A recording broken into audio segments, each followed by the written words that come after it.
In the 1920s, Cambodia was a deeply spiritual nation, where every local man had to spend at least a year in a monastery. But as so much of the land was regularly flooded, many houses were built on stilts. This is eternal Cambodia. If you tell me that this image was took yesterday, I would believe you, because this is the traditional Cambodia as it always was. This unusual photograph shows a Cambodian official working in the French colonial service.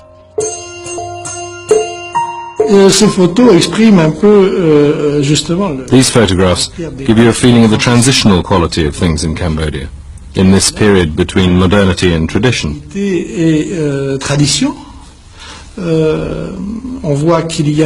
can see some modern elements, the hat, the moustache, the bow tie, but he's also dressed in Cambodian style with his sampot trousers. The interesting thing is the way it's all mixed up. Cambodia had neither the raw materials nor the population of Vietnam, so it couldn't generate huge sums of money for France.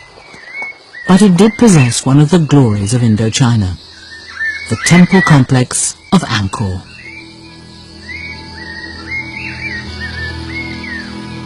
Built by the ancient kings of Cambodia, Angkor had been largely abandoned in the 15th century when Phnom Penh became the capital city.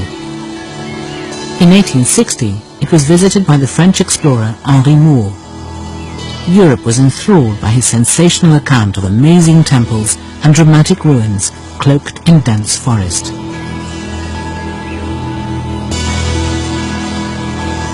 When Buzy first approached Khan, he had promised to make Angkor a priority.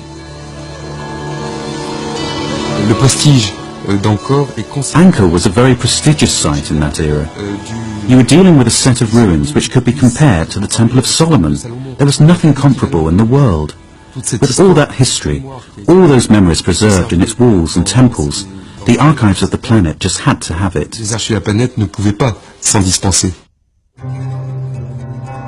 In February 1921, Buzy journeyed across the Mekong to get his first glimpse of the magnificent ruins of Angkor. His film and photographs depict an archetypal lost city, full of exotic statues and mysterious wall carvings.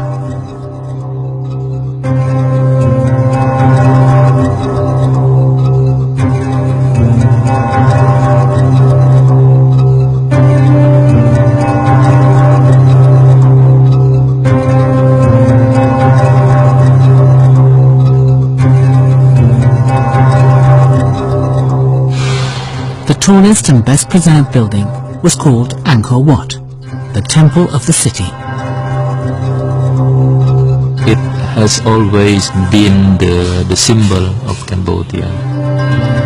This is the largest, the biggest, the most beautiful temple. You can hardly criticize when you see the general plan of Angkor Wat. If you are an architect, you can hardly find a failure. Everything is perfect. Buzy took numerous pictures of Angkor Wat, but like many later photographers, he was also drawn to another temple built nearby, about 100 years later, the Bayon. You have these enormous faces, 3 or 4 meters high it seems like, and there's maybe 70, and they're all looking in different directions. And it's this very kind of all-knowing, smiling face with these big eyes kind of looking out over the jungle.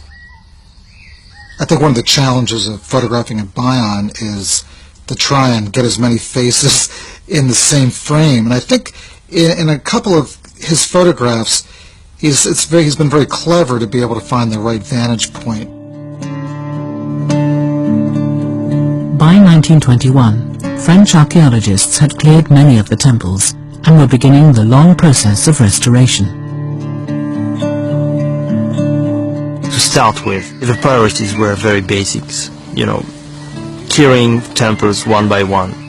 It was a task which was really a challenging, very exciting one, because this is one of the largest archaeological sites in the world. They started to introduce restoration, and I mean spectacular restoration, where they rebuilt integrally some monuments which had previously completely disappeared. In addition to the small army of Cambodians employed by the French to clear the site, Buzy found the lost city of Angkor to be a surprisingly busy place. His trip coincided with an official visit by a Siamese prince and his entourage.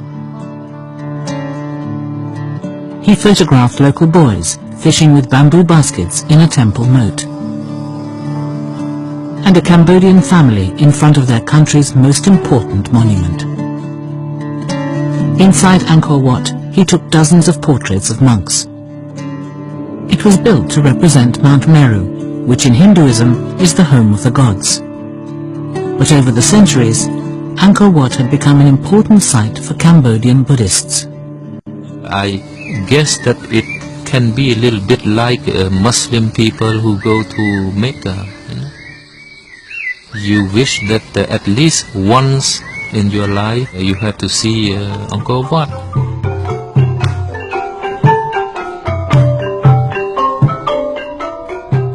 At Angkor Wat, Buzy encountered a troupe of Cambodian dancers. He was entranced.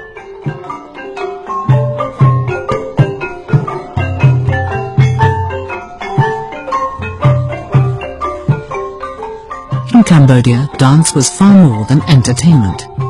According to one founding myth, the Cambodian people were descended from the holy union of a hermit and a celestial dancer. Dancers, in a way, are the link between the human and the divine. And the dance had a ritual function. For example, the Muni Mekala dance is actually a rain dance. It's a battle between a storm demon and a sea nymph, a sea goddess. And when thunder and lightning go at each other, it brings rain to nourish the rice fields of Cambodia. Buzy carried on to Phnom Penh, where he filmed the king's own personal troupe. This unique film shows the royal ballet in rehearsal.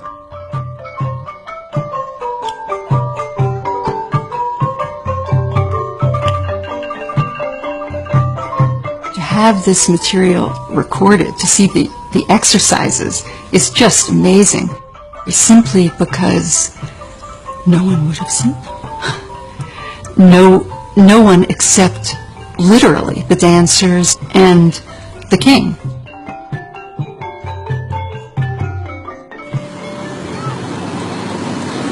In the 1970s, during the murderous rule of the Khmer Rouge, 90% of the dancers in Cambodia's royal ballet were either killed or exiled. The carnage almost destroyed a tradition which had lasted hundreds of years. Tay is one of the few dancers to have survived the turmoil of the Khmer Rouge era. Today she teaches in Phnom Penh, demonstrating to a new generation the skills Buzy photographed in the 1920s. The training was very tough.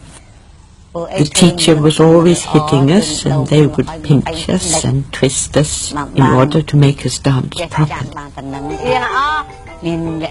You would spend the whole morning training to make your hands supple.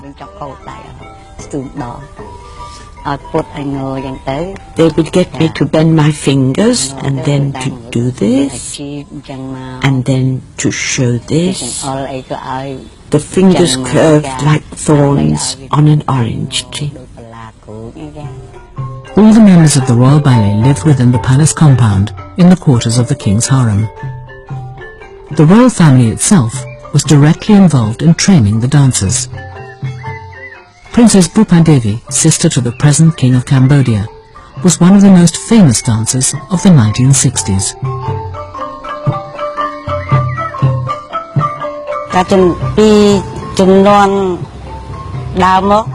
In those days, the dancers from the Royal Ballet were all one big family, and the king looked after that family. Everyone lived within the walls of the royal palace. Mothers with their children, and the skills and techniques were passed from mother to daughter, generation to generation.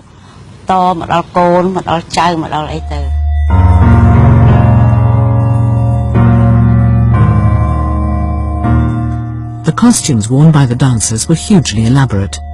It was a performance in itself just to get into them. The corset had to be very tight. If it wasn't, it would be uncomfortable to dance it. A tight corset gave you a very straight back. If not, you would just slump. So the tighter the better, really. We didn't have zips or anything like that. Costumes were actually sewn onto the dancers.